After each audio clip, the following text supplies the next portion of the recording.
You're listening to Dirty Feet, a podcast from No More Radio. Vous écoutez le podcast Dirty Feet sur les ondes de No More Radio. Hosted by, Animé par Allison Burns, JD Papillon. et Stéphanie Morin-Robert. Stay tuned. We're gonna move you.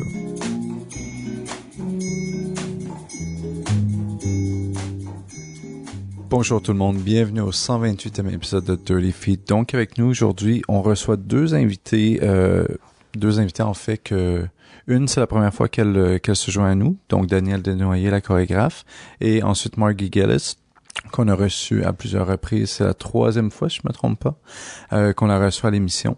Donc, on va commencer avec Danielle Desnoyers, qui va venir nous parler de sa nouvelle pièce, donc qui va être présentée cette semaine à Montréal à Danse Danse. Donc, le nom de la pièce est Paradoxe Mélodie. La compagnie, c'est le Carré des Lombes, donc la compagnie de Danielle Desnoyers. Donc, tout d'abord, bonjour Danielle, ça va bien aujourd'hui? Oui, bonjour. Oui, ça va bien, absolument. Ouais. Donc, on a une belle journée ensoleillée à Montréal, ça fait du bien d'avoir ça un petit peu, là. Donc, c'est ça. Le Carré des Lombes, en fait, c'est la première fois qu'on vous reçoit. Carré des Lombes, c'est une compagnie bien établie à Montréal. Ça fait des années que vous roulez. Par contre, on n'a jamais eu l'occasion de parler avec vous, vraiment. Donc, si vous pouviez nous dire un petit peu plus sur la compagnie, en fait, sur l'émergence de la compagnie, sur votre travail chorégraphique, Oui. votre parcours à vous également. Je commencerai peut-être par le titre, le nom de la compagnie, le Carré des Lombes. En fait, quand j'ai créé cette compagnie, c'était pour des raisons strictement administratives, je dois l'avouer. J'avais pas besoin d'avoir une compagnie comme telle, mais je voulais quand même former une infrastructure pour supporter le travail que j'allais développer par la suite. Comme vous voyez, je voulais pas que ça porte mon nom, absolument pas. Ça reflète peut-être aussi une façon que j'ai de travailler avec mes collaborateurs, autant les interprètes que les artistes concepteurs. Le Carré des Lombes, c'est le nom c'est un espace, un lieu dans le corps humain, donc dans la région lombaire. Mais pour moi aussi, ça me rappelait les appellations de lieux publics comme le Carré Saint-Louis, le Carré Philippe. Alors j'aimais beaucoup cette poésie dans le nom d'un organisme en fait. Et depuis, ça a été créé en 89 et par la suite, la dimension, la boîte de production a pris de plus en plus d'ampleur et les projets aussi. Et donc, j'ai créé peut-être une pièce à tous les 2 ans depuis 89. Mais je dirais que les dernières années, là, le rythme s'est accéléré parce que j'ai intercalé aussi des projets de commande, des projets à l'extérieur et aussi beaucoup de diffusion, beaucoup de tournées. Au niveau de ces projets-là de commande, au début, avant l'émission, en fait, on se parlait un petit peu, puis vous me disiez que c'était assez nouveau, ça, en fait, que vous faisiez de plus en plus de commandes. Mm-hmm. Mais il y en a qui sont intéressantes, certaines d'entre elles sont particulièrement intéressantes parce que elles sont avec, entre autres, le Musée d'art contemporain, donc qui avait amené aussi à la genèse de ce qui est devenu Duo pour corps et instruments qui avait été présenté l'an dernier. Oui. Donc, quelque chose comme ça, l'occasion de faire une commande pour une institution telle qu'un musée. En fait, avec vos intérêts en art visuel, ça doit être assez intéressant d'avoir cette occasion-là. Oui. Mais les commandes, c'est toujours, ça nous sort un peu de notre... pas de nos habitudes, parce qu'en création, j'essaie toujours de ne pas justement avoir d'habitude comme telle, mais ça modifie le contexte et ça, c'est super intéressant. Entre autres, cette invitation que j'avais eue en 2003 par le Musée d'art contemporain me permettait de faire un projet là, vraiment in situ et de rallier aussi différentes personnes autour de moi pour un projet commun, un projet beaucoup plus lié à l'art audio qu'à la danse finalement, même si c'est devenu une œuvre vraiment de danse. Oui, chaque commande est un défi, est un nouveau contexte. Et par exemple, en ce moment, je travaille dans un Stadttheater en Allemagne. Je fais une pièce pour 12 danseurs et c'est un contexte totalement différent que celui dans lequel je crée avec mon équipe au Carré des Lombes. Ça comporte de nombreux défis, ça nous mène ailleurs. Puis je pense comme créateur, il faut rencontrer ces défis-là. Je dirais pas tout le temps. Et ça fait du bien de revenir chez soi aussi, mais de rencontrer, d'être dans l'étrangeté en fait. Puis au niveau de ces commandes-là, je suppose qu'il y en a quelques-unes, entre autres comme celle en Allemagne, qui sont dans d'autres pays, donc une autre culture, une autre façon d'approcher la création parfois. Dans votre propre travail chorégraphique, en fait, est-ce que cette nouvelle approche-là à la création à travers des commandes, est-ce que ça vous a dirigé d'une nouvelle façon de chorégraphier? Est-ce que vous avez senti certains changements? Ça impose des changements. Par exemple, j'ai réalisé en travaillant pendant tout l'hiver, justement en Allemagne, j'ai réalisé à quel point, au sein du Carré des Lombes, j'avais développé avec mes interprètes une méthodologie de création ou une forme de processus de création qui était assez unique et que je pouvais pas partir avec ça puis l'implanter ailleurs aussi facilement. Parce que c'est un travail qui s'est bâti sur plusieurs années, même si les interprètes, il y en a certains, par exemple dans Paradoxe Mélodie, qui sont de nouveaux interprètes, ils sont quand même tout de suite imprégnés d'une façon de travailler que j'ai bâtie sur 25 ans. Et aussi, notre façon de travailler avec les interprètes ici à Montréal est très particulière.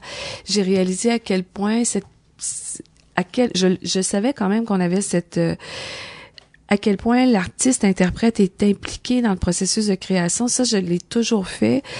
Mais c'est une méthodologie de travail qui est pas facile à implanter à l'étranger parce que nos interprètes ici à Montréal sont habitués adore travailler avec une certaine marge de liberté.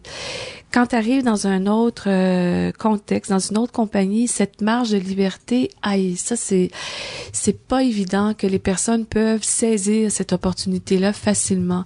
Et ça n'en fait pas moins de bons danseurs. Là. Je veux pas d'évaluer ou même comparer parce que c'est juste différent. C'est juste différent. Donc il a fallu que je change ma méthode de travail. Il a fallu que je m'adapte à eux parce que le temps était trop court pour que eux s'adaptent à moi.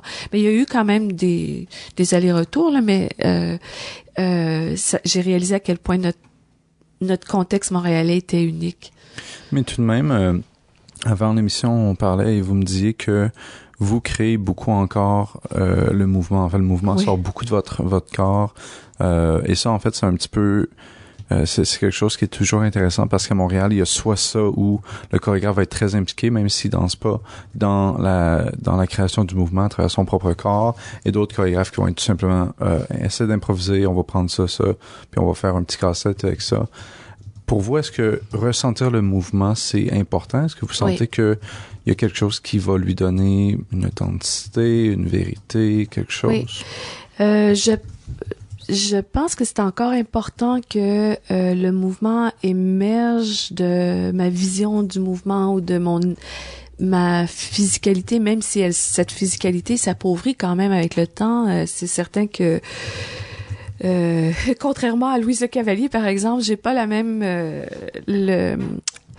j'ai pas poursuivi ma carrière d'interprète comme certains l'ont fait, donc ma physicalité s'est amoindrie, ça c'est clair. Et c'est quelque chose que pas nécessairement que j'accepte, mais qui est là. Et c'est important parce que sinon, oui, ça crée une part d'identité dans le travail, mais il est évident que je propose le mouvement. J'aime écrire encore. J'aime beaucoup écrire les phrasés parce que aussi, je dis toujours que la danse, c'est une réponse au silence. Fait que le mouvement que je vais développer sous forme de phrasé va avoir une certaine musicalité. Mais une fois que ces phrasés sont créés, ils appartiennent aux interprètes et l'interprète va s'approprier ces phrasés, il va les pousser beaucoup plus loin. Premièrement parce qu'ils sont beaucoup plus versatiles physiquement que je suis et aussi j'aime qu'ils aient une marge de liberté. Donc cet aspect-là du phrasé qui est important encore de l'écriture, mais il y a aussi tout le travail qui comme beaucoup plus libre, qui est plus qui appartient plus à la direction de l'interprétation, qui mène les interprètes à s'approprier une idée, à la développer, en fait, à développer leur propre rôle. Donc, il y a de l'improvisation, ça c'est certain, toujours dans un cadre assez précis, et ce cadre-là se raffine au jour le jour, c'est-à-dire se précise au jour le jour. Mais il est assez rare que je vais laisser comme... c'est jamais au niveau de choisir des mouvements que je vais faire improviser. C'est plutôt de trouver quelle va être la bonne structure, quel va être le bon déroulement d'une scène, par exemple. Mais je pense que c'est ça qui fait la particularité de mon travail. C'est ce qu'on me dit, c'est ce que les danseurs disent, c'est ce mélange d'écriture et d'improvisation, de formalisme et de liberté, qui fait que c'est un défi aussi pour eux de passer de l'un à l'autre. Autre chose aussi que vous m'aviez mentionné au départ de l'émission, en fait, au niveau du mouvement, c'était l'importance dans votre propre mouvement de l'initiation, de l'impulse du mouvement qui est très présente, en fait, de ce que vous me disiez. Est-ce que ça, en fait, c'est lié un peu à votre notion de la musicalité, de devoir remplir l'espace de mouvement, de remplir le silence, en fait, de mouvement aussi vite que possible, parce que sinon, il y a de quoi qui manque dans l'espace? Est-ce que c'est un comble, en fait, que vous essayez de faire à travers ce besoin de... Ouais, c'est sûr que le rapport au silence est important. Est-ce qu'on peut parler de combler le silence? Moi, je dirais c'est défier le silence plus que de le combler.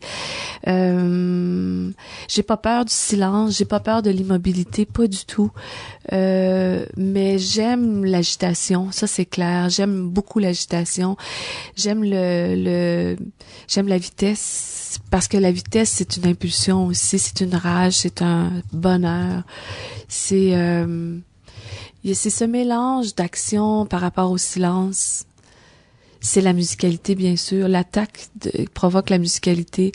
C'est peut-être ma façon d'écrire la musique, hein, c'est à travers la danse. Mais c'est pas de combler, c'est de défier, je dirais. Ouais. Au niveau de cette musicalité-là, vous en parlez beaucoup.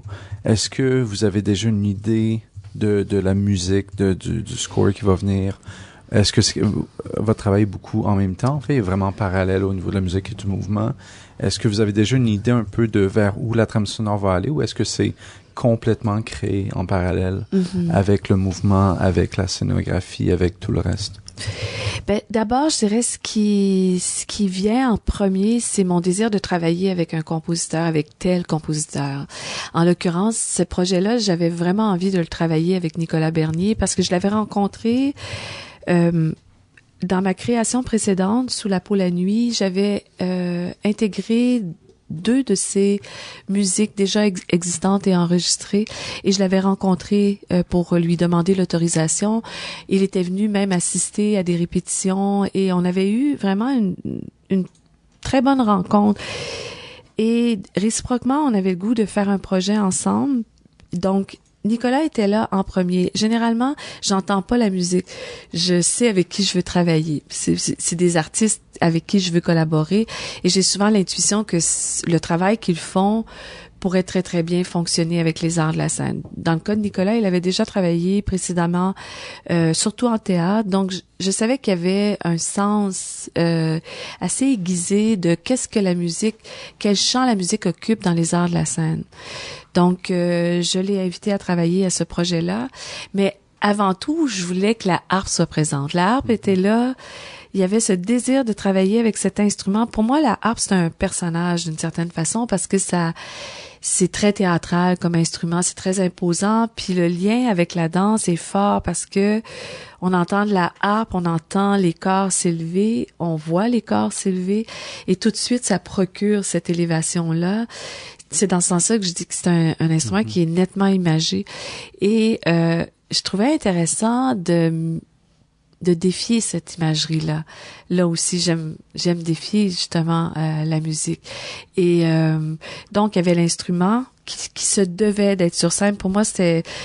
Lorsque j'ai rencontré Nicolas, c'était un absolu. Je dis, il va falloir que tu travailles avec la harpe. Entre autres, parce que c'est un électro-acousticien a priori, mais je voulais qu'il intègre des partitions de harpe. Donc, au départ, c'était exigeant pour lui. Il a fallu que je le convainque quand même. Mais c'est dès le moment où il a travaillé en studio avec l'instrument qu'il s'est rendu compte à quel point l'instrument était prodigieux au niveau des sonorités, au niveau de la manipulation. C'est un instrument qui est très physique, hein, pour l'interprète.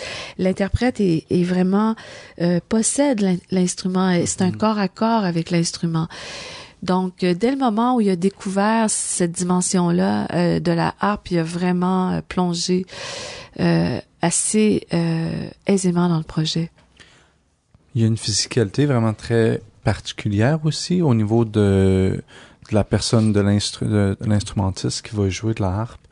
Est-ce que vous deviez prendre en compte un peu comment ce mouvement-là allait jurer d'une certaine façon avec ce qu'on verrait sur scène, ou est-ce que, au contraire, ça ajoutait juste une autre dimension, le mouvement de l'instrumentiste? Oui. En fait, le mouvement de l'instrumentiste, comme tous les instrumentistes sont habitués de jouer, c'est comme de demander à un organisme d'être en mouvement. Ils apprennent dans leur formation à bouger peu pour laisser place à la musique. Donc, oui, il y a le mouvement des mains qu'on a intégré dans la partition chorégraphique de façon assez humoristique d'ailleurs. Mais c'est pas comme la harpiste est la plupart du temps dans un champ plus éloigné, pas toujours. Par exemple, elle se rapproche en avant-scène dans une grande partie de la pièce, mais je me suis pas nettement, j'ai pas été énormément préoccupée par son mouvement, mais son mouvement a quand même généré certaines scènes. Et au niveau du carré des lombes, autres, justement, ces préoccupations-là pour la musique, pour l'intégration des arts visuels, de la musique, de la danse ensemble, est-ce qu'il y a des thèmes précis qui reviennent dans vos créations? Est-ce qu'il y a des thèmes humains qui sont importants pour vous d'élaborer ou de regarder? Oui. Parce que pour l'instant, on était vraiment dans le pratique, dans oui. les idées à assembler, mais pas tellement le côté humain. Qu'est-ce qui... Oui. Parce que tout ça, évidemment, c'est au service d'un projet qui doit aussi être lu par le spectateur, qui doit être reçu par le spectateur. Et quand on me demande, pour moi, là, l'humain, c'est essentiel dans tous les projets chorégraphiques, et je dirais la rencontre. Pour moi, c'est un travail autour de la rencontre. Puis c'est pas juste ma rencontre avec les interprètes et les collaborateurs. Beaucoup les interprètes entre eux, et tout le travail par exemple, de duo, de justement le duo qui sont les rencontres les plus essentielles dans la vie non seulement des danseurs, mais de l'humanité, en fait. C'est très prédominant, ces questions-là. Et je me suis jamais intéressée, pourtant, aux rencontres. Par exemple, les phénomènes de couple ou d'amour, tout ça, ça m'a jamais intéressée, ça m'a jamais interpellée. Parce que je me suis toujours intéressée plus à ce qui va au-delà de ces questions-là, ce qui parle plus de l'humain de façon universelle. Donc, s'il y a un thème qui est récurrent dans mon travail, c'est la rencontre, c'est la sensibilité de l'humain, beaucoup. Comment l'humain réagit par rapport au groupe, par rapport au fait d'être tu sais, ce besoin d'individualité versus ce besoin d'être lié à un groupe, particulièrement dans un contexte comme dans Paradoxe Mélodie, où là, tu as 10 danseurs, là, tu sens beaucoup plus cette séparation entre l'individu et le groupe, le phénomène, différents phénomènes de société, en fait. Ils sont le reflet de la société d'une certaine façon. L'abandon, la solitude, mais aussi la joie d'être parmi le groupe, la joie de pouvoir s'approcher quelqu'un puis de s'y approcher sans qu'il y ait rupture, sans qu'il y ait tension, sans qu'il y ait l'appartenance au groupe aussi. L'appartenance, absolument. La fraternité, pour moi, c'est important. Pour moi, tous ces sujets-là sont plus importants que les histoires de couple, en fait. Ça devient très genré, en fait, qu'on tourne ça en couple, alors que quand on parle, il y a de quoi de beaucoup plus symbolique. Si on ne met pas en scène quelque chose d'amoureux, de romantique nécessairement, oui. Ça peut s'appliquer à beaucoup plus de strates de la société d'une certaine façon. Tout à fait. Puis je me suis beaucoup préoccupée. Oui, et la harpe amène toute une notion romantique. Hein. C'était. Puis pour moi, le romantisme aujourd'hui n'appartient pas nécessairement à un homme et une femme. Les femmes aussi peuvent vivre une certaine forme de romantisme, les hommes aussi.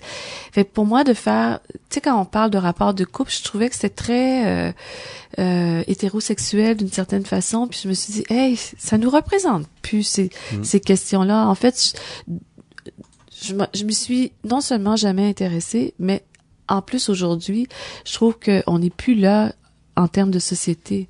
Mais c'est intéressant parce que et vous et moi, enfin, on a utilisé le terme romantique de la façon très moderne. Par contre, est-ce que vous diriez que dans votre travail, il y a quelque chose de très romantique dans le sens originel du mot, qui était de vraiment présenter le beau, présenter ce qui était bien, en fait, d'une société, ou est-ce que vous pourriez voir ça un peu comme étant romantique de cette façon-là? Ben, Paradoxe Mélodie, le titre donne des clés par rapport à ça, parce que il y a quand même, on vit quand même une attraction par rapport à la beauté, entre autres. De façon allégorique, si c'est la musique, tu sais, cette quête de la beauté. D'ailleurs, dans la pièce, il y a une scène où on voit des interprètes qui sont vraiment magnétisés par l'instrument. Puis en fait, ce qu'elles veulent aller chercher, c'est la beauté des sonorités de l'instrument.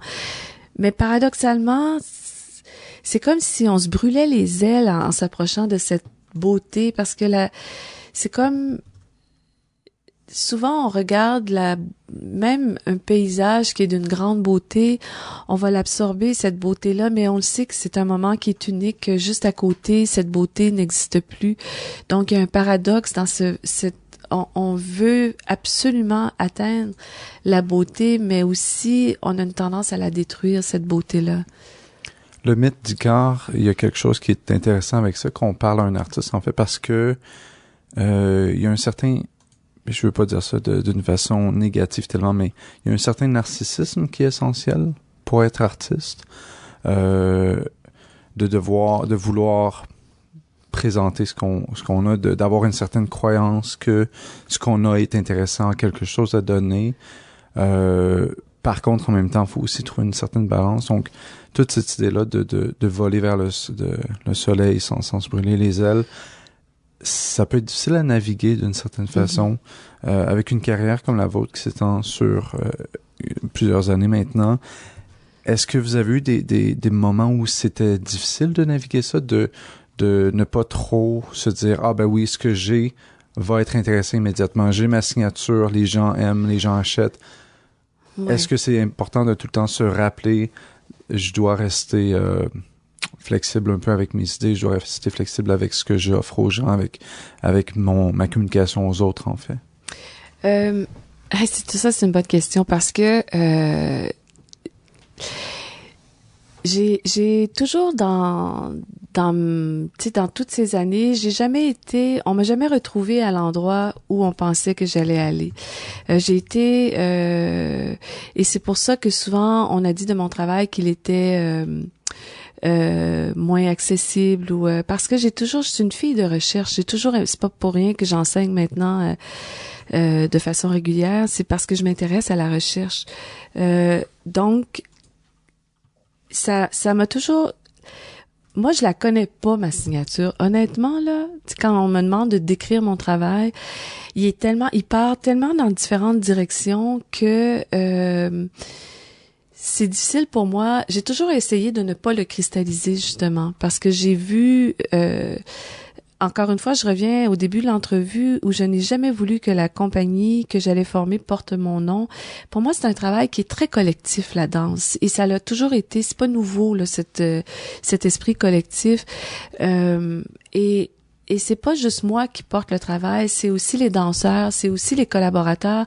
C'est comme on présente ce que l'on a fait. C'est sûr que je suis quand même maître d'œuvre dans le sens que je dirige toute l'équipe, mais c'est quand même un travail qui est de collaboration, et c'est comme on arrive là, quand on arrive sur scène, c'est toute une gang là qui arrive sur scène. C'est pas moi et ma gang. Et aussi parce que j'ai pas toujours travaillé avec les mêmes collaborateurs et avec les mêmes équipes artistiques, ça a toujours fait évoluer mon travail. Et ce travail a toujours trouvé sa niche à travers le temps, entre autres dans des différents festivals, dans différents pays. Je pense que quand on reste vraiment intègre par rapport à ce que l'on cherche et ce qu'on recherche comme type de communication avec le public, on trouve sa niche même après 25 ans de travail. Ouais. pour retourner à ce que vous venez de dire, en fait, au niveau de l'enseignement, donc vous enseignez à l'UQAM, à l'Université du Québec au de Montréal. département de danse. Oui. En fait, c'est quoi que vous enseignez principalement? Est-ce que c'est au niveau plus de la création? Oui, j'enseigne les cours qui sont liés au processus de création. Donc,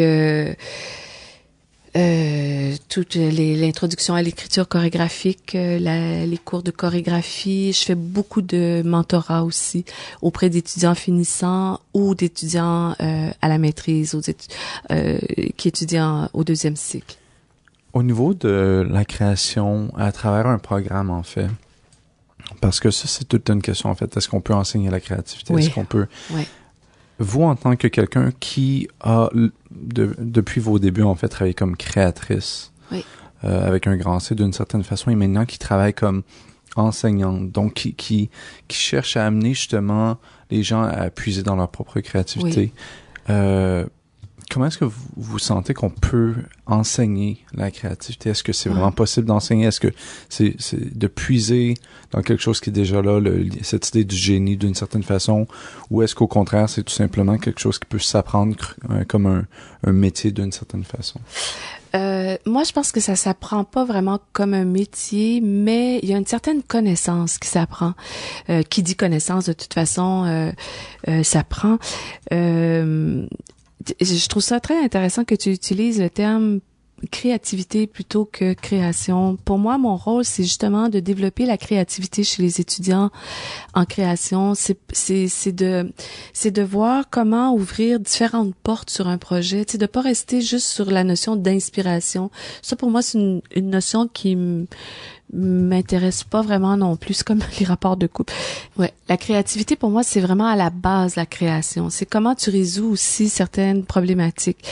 Et tu peux développer ta créativité en développant ta connaissance. Donc oui, il y a des choses qui s'apprennent. C'est pas vrai que la création ne s'étudie pas. Peut-être la création, mais la créativité, tu peux apprendre certaines choses. Puis ce que j'essaie de ne pas enseigner, c'est des trucs. Ça, je déteste ça.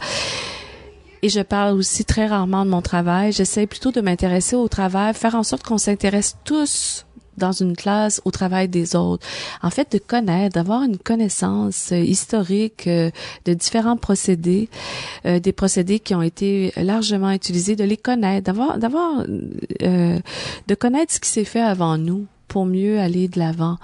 Mais surtout pas d'apprendre des trucs, dire OK, si tu fais ça comme ça, ça va donner ça. Non, c'est plutôt comme OK, on va s'exercer aujourd'hui à une contrainte. Avec le petit modèle Ikea là, non ça. Il y a pas de modèle Ikea. Je dis toujours, moi je suis pas un professeur, je suis une créatrice qui enseigne, qui partage. Donc partage de connaissances.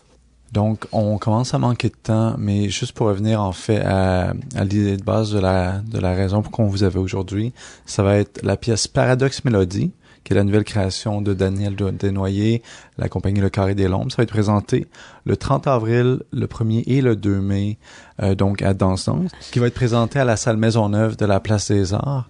Donc, Daniel, merci énormément d'être venu nous parler aujourd'hui. Merci, ça m'a fait plaisir. Ouais.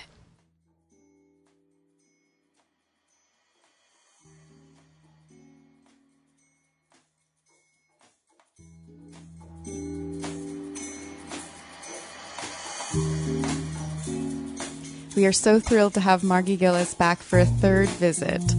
She was first on Dirty Feet in March of 2013 to talk with us about her work, The Light Between.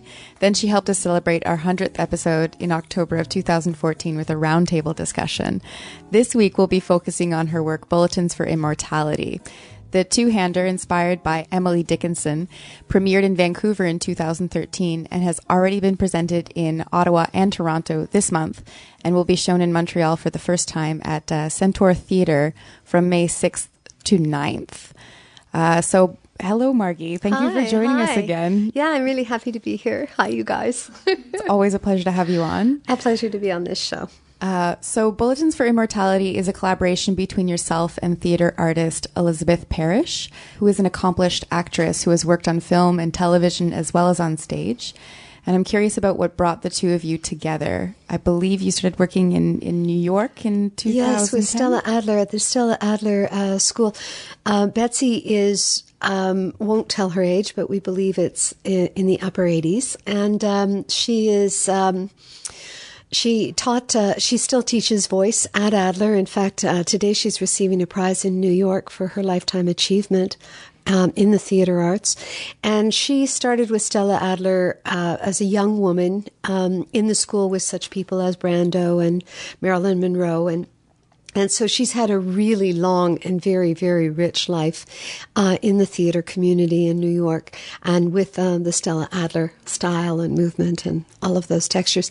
So I was asked to come and teach and got an award from Stella Adler, a humanitarian award, because Adler believes very strongly in the arts and humanity, mélangé, put together. And they asked if for a small festival, we would just put together quickly a piece with another dancer.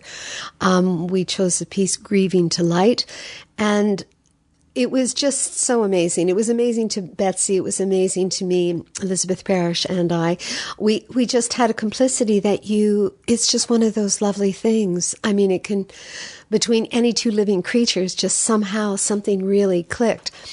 Anyway, after the production, I asked her, well, out of curiosity, if there was something that she really wanted to do. And she said she'd like to do a full evening of Emily Dickinson. I said, okay, let's start.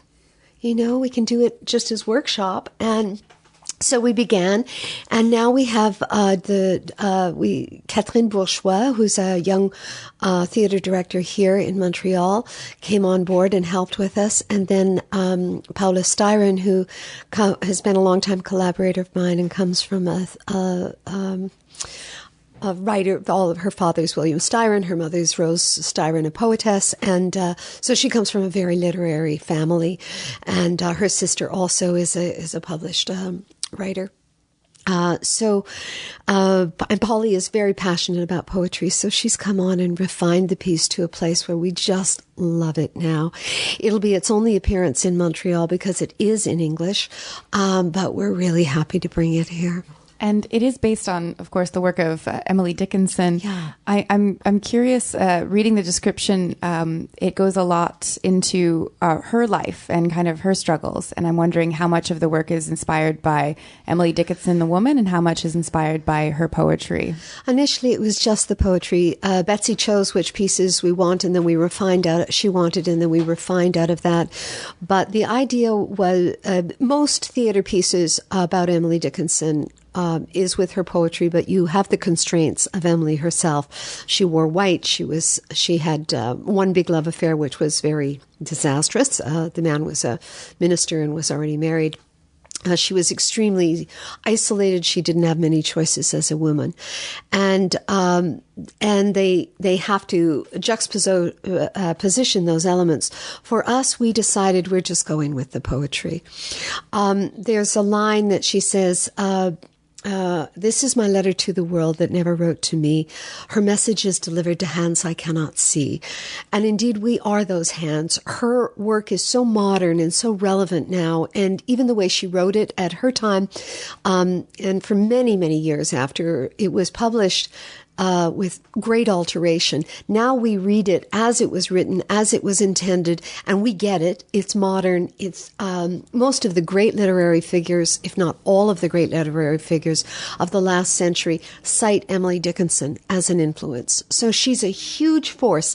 And the thing that I find so inspiring and touching is this woman who lived this very challenging life, very limited life scope for women, managed to live through her art this huge, vast vista of knowledge, and wrote about things she had not experienced herself, but had a huge soul, at first I was reluctant to use the line Bulletins from Immortality for the title, but indeed it's true. So it's a soul sans limite, just her expansive creative life. And I think it's a great lesson for us, people like Mandela, who could live in jail and yet still have an expansive life. So even with the limits and the challenges that we have, our interior creative vista can lead us to such a huge distance. And it's all these many hundred years ago that she is now very much alive and part of and modern. She's a modern poet. So that's exciting to be able to dance that and give that flesh and give it muscle and use the poetry as a neuromuscular dance. I've always loved the spoken word. I've always loved silence. And when I first started, which was, 42 years ago, everything I did was breaking rules. The rules were you couldn't dance to silence. I mean, doesn't that sound ridiculous now? And you couldn't dance to poetry or the spoken word or to songs. And I was like, I just didn't care. I was just curious about what I was curious about and did it. So it wasn't a matter of being particularly rude in that way or revolutionary. I just had a passion. And I love that about Emily, her passion. Some of her stuff is almost revolutionary. During the student protest, I kept citing Emily Dickinson. What if I say I shall not wait? What if I burst this gate? And it's so thrilling. I do. I get real excited and riled up, and I love the piece. And I think we've come up with a beautiful, beautiful little gem. In the States, the work that we've done is considered completely new.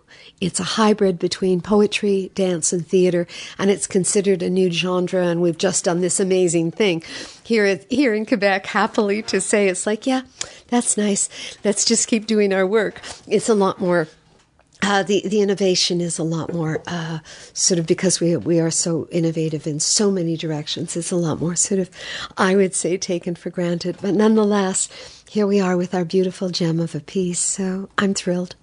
So the fact that you're working with dance and theater and poetry, there's so many different artistic elements in here and different ways to express yourselves. Mm-hmm. How do you find, the appropriate way to express a specific moment or a specific idea? Is it a negotiation between the forms? Or does one just always make itself evident? Yes, it is a negotiation, but it's a sensitivity. It's using the poetry like music, the rhythm, the cadence. It'll often shift the way Betsy speaks it on any given night, too. So I have to be extremely dexterous to follow, change, and contrast her rhythms. In the piece, sometimes she speaks and I do not move. Sometimes I dance to music. We used music that was about the time that Emily was born and living, which is Mendelssohn and Satie. And we have a soundscape also put together by Jean Gaudreau from Larsen Lupin. We have a beautiful set that was gifted to us by a Winnipeg artist, fine artist, Randall Newman, whose work I adore. And he just gifted us the set. It was an incredibly delicious gift. And we use the set also. So it's using all the theatrical elements and mixing them together in a new way. And as I say, in New York, it's considered, we've just created this new hybrid. Nobody's seen it yet. How do we actually explain it or place it? And to us, it just seems so natural and normal.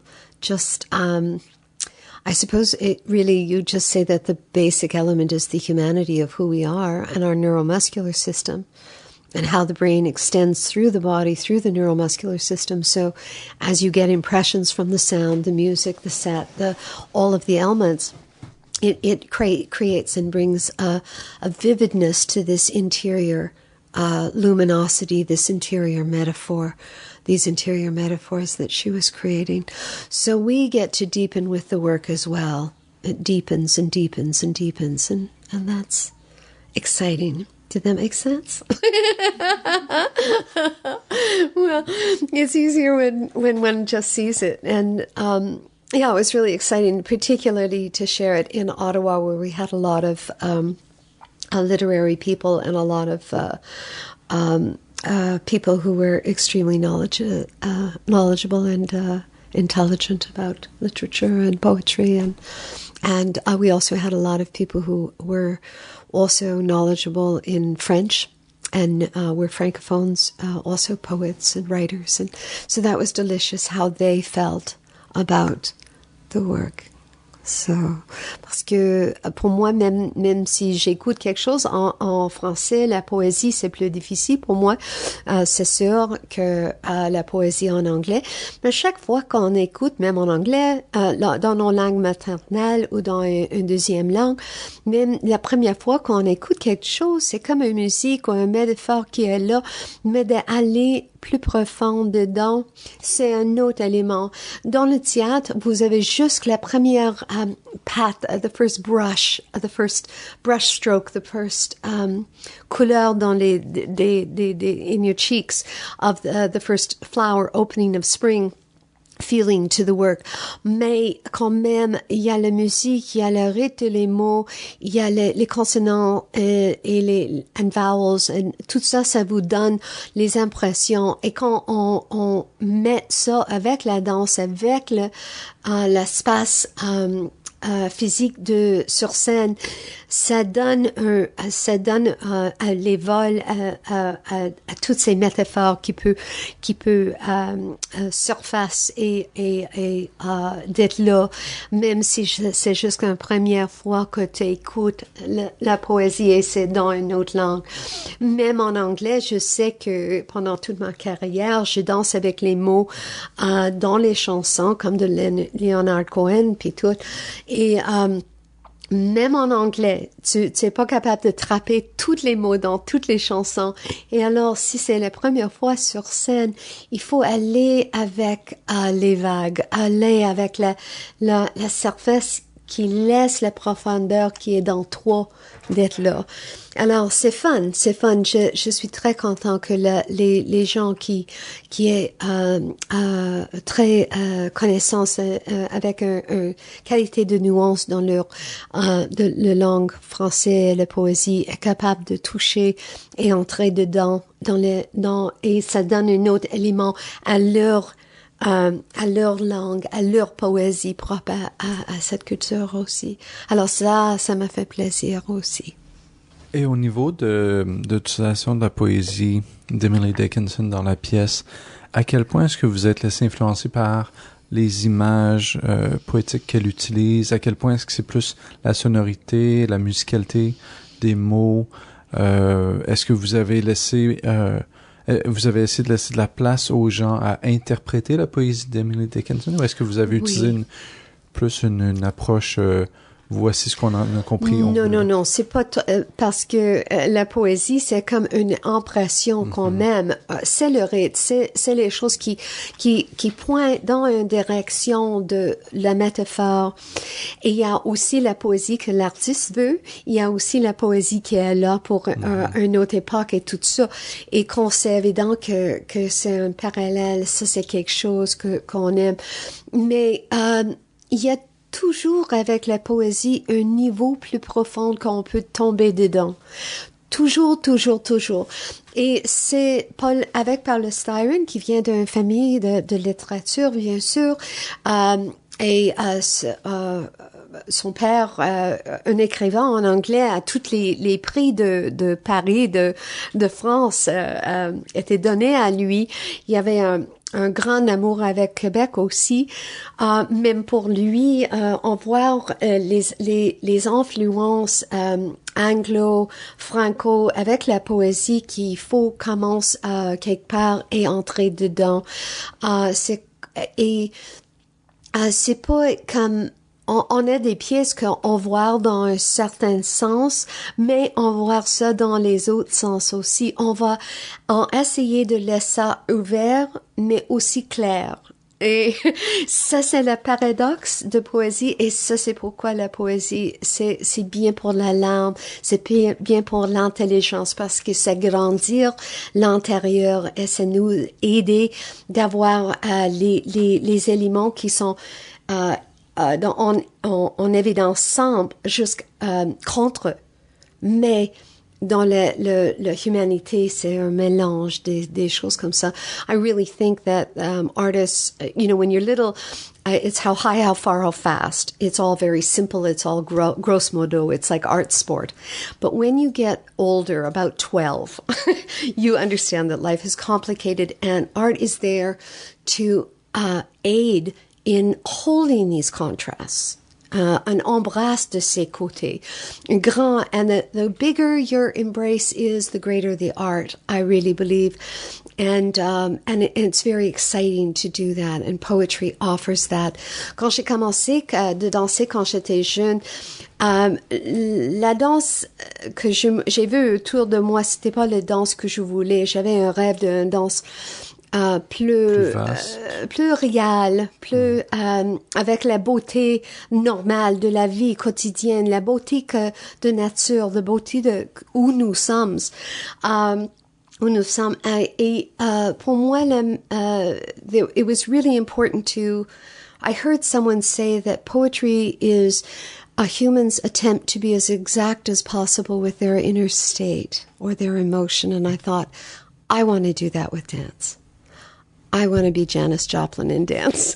I want to be, Vincent van Gogh in dance. I want, these are the things that I want to research and understand and discover. And I must admit, after 42 years, I am still enchanted, excited, propelled. I mean, boredom is just, it's ridiculous. There's so much miracle going on that we just miss out on, and to just keep peeling the layers and looking deeper, and the excitement of what it is to be human and what it can become, we can bring into this world as metaphor pour l'avenir. So, poesy is something that deals with these dichotomies, which deals with these contrasts, and which helps us expand. But we always feel such a resonance, and it's like dancing. Often we think, oh my gosh, I think I should do this or this, and we have this idea in our head. Until we get it in our body, we don't have evidence of it. Like, if you have a real deep conviction, it lives in the body. And so I adore that, and I adore looking at that and researching that. And that's the kind of work I do with problem solving in motion, and with the conflict transformation work I do, and with the work around fairness in financial institutions and governance and law. And how can that really live in the body, so that we have these profound shifts of consciousness and open up the new metaphors. You've done a good job of painting the picture of the contrast between the New York and Montreal and even Ottawa experiences of the work. I'm wondering if Emily Dickinson, being an American poet, has had any effect on how the works are received. Do you feel that, or is she just too big now to be tied down to owned by one country? Oh, they'll still own her. Yeah. Yeah, I mean, there's always a population that sees itself as I am from here, and these are the people that are from here. And I think that's valid and important, just as it is in Quebec. We are from here. We're grateful for that. We see our artists. And as they go out and touch people in the world, we still know they carry us with them. And then they bring the world back to us as well. So I think there's that element with Emily. But yes, she can be very universal. And I certainly, as I said, during the student Carré Rouge, I just kept reciting her poetry, kept coming to me over and over and over in my head. All of her, her strong sort of revolutionary stance. And she was pretty amazing for her time.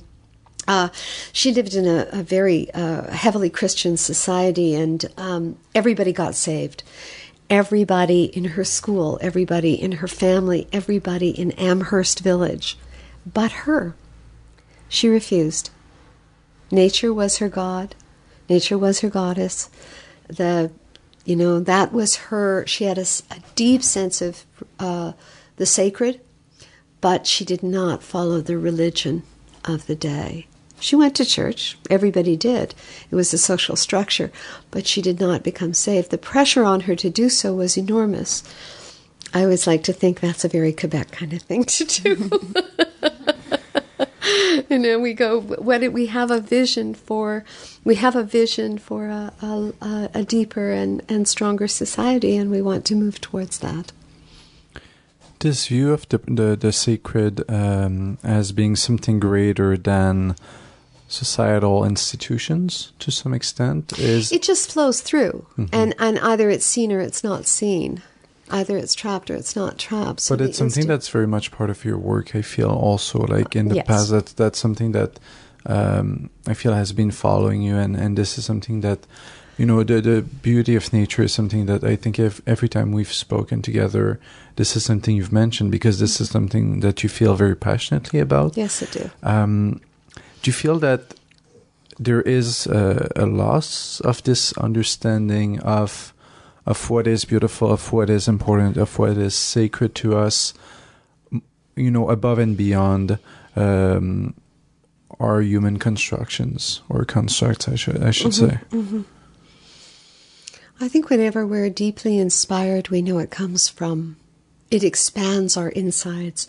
We become porous and we become part of air or water.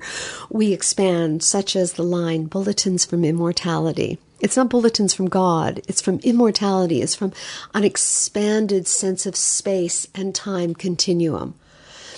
That one is connected to and part of something larger. And one is a very small element of that. And that smallness and humility gives one great courage.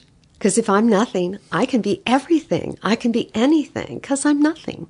I really am just like all of us, just a tiny little part. So there's a great freedom in that sense of spirituality and a great respect for me, for nature, and for the nature that we are, our bodies, and the nature around us.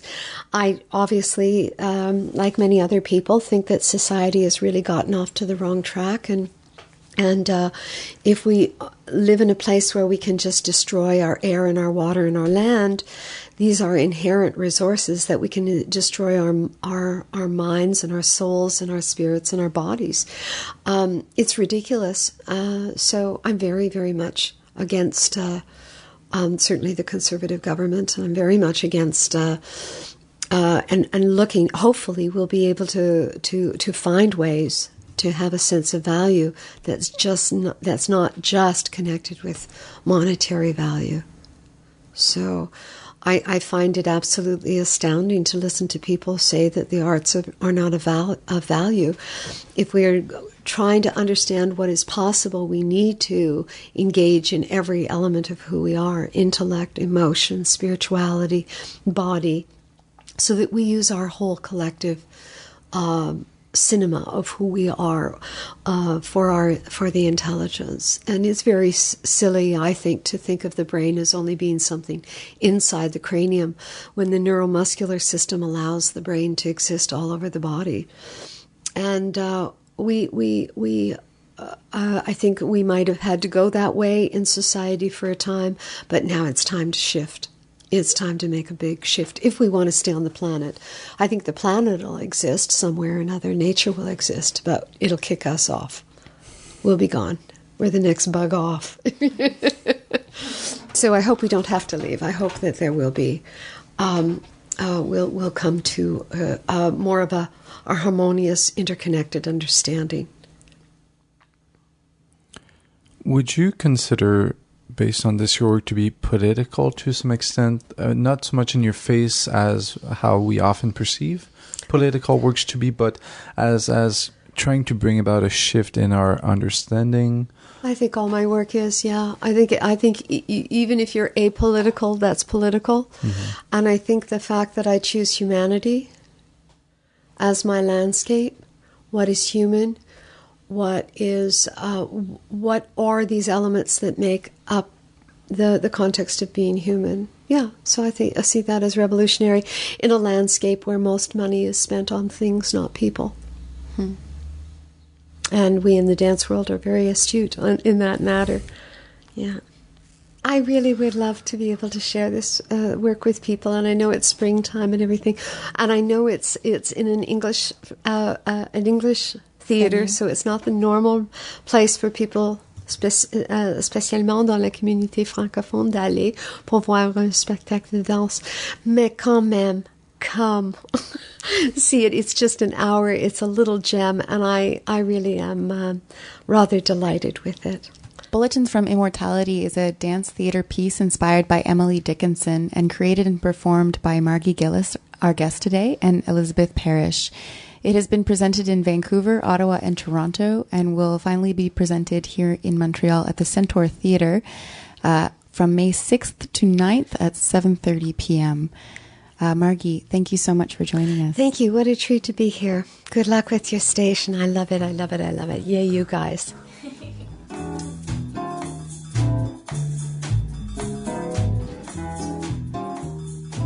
Dirty Feet was previously recorded at the Montreal Improv Theatre and is currently recorded out of Mainline Theatre. Thanks, dudes. Dirty Feet est produit et animé par Produced and hosted by Allison Burns, JD Papillon, et Stéphanie Morin-Robert. You can find out more about our show at nomoreradio.com, follow us on Twitter at Dirty Feet, and find us on Facebook at Dirty Feet Podcast. Vous pouvez écouter tous nos épisodes sur notre site web ou vous pouvez vous abonner également sur iTunes à notre podcast. listen to past episodes on website or subscribe to the podcast on iTunes.